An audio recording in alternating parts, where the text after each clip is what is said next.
इस साल श्री कृष्ण जन्माष्टमी 16 अगस्त 2025 को मनाई जाएगी।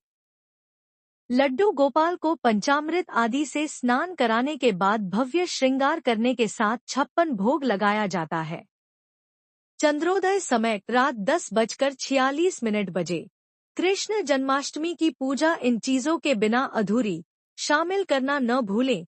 ये एक चीज कृष्ण जन्माष्टमी की पूजा के दौरान कुछ विशेष बातों का ध्यान रखा जाता है। धार्मिक मान्यताओं के अनुसार भगवान कृष्ण की पूजा में कुछ सामग्री का उपयोग आवश्यक माना गया है। आगामी 16 अगस्त को श्री कृष्ण जन्माष्टमी का पर्व धूमधाम से मनाया जाएगा।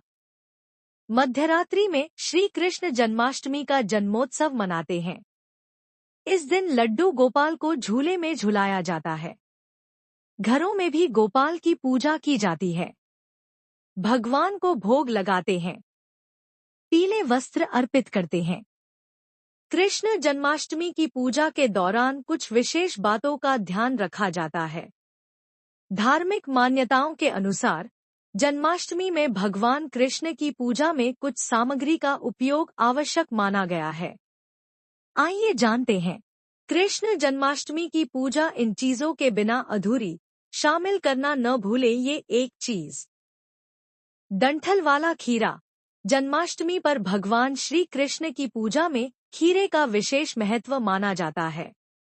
कुछ लोग जन्माष्टमी के पावन पर्व पर कान्हा का जन्म भी करते हैं। ऐसे में डंठल वाले खीरे को गर्भनाल की तरह माना जाता है।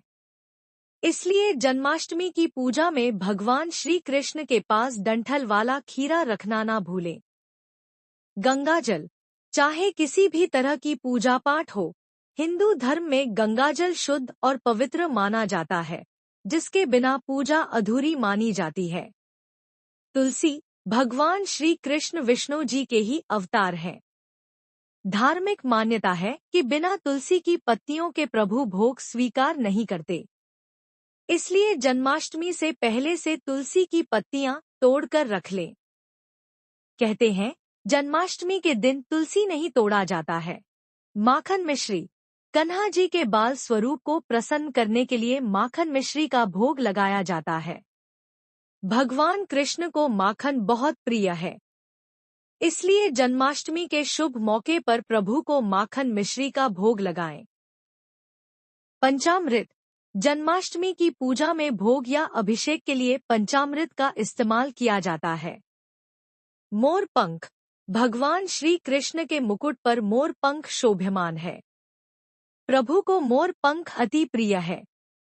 इसलिए पूजा के दौरान कृष्ण जी के मुकुट या आसपास मोर पंख जरूर रखें।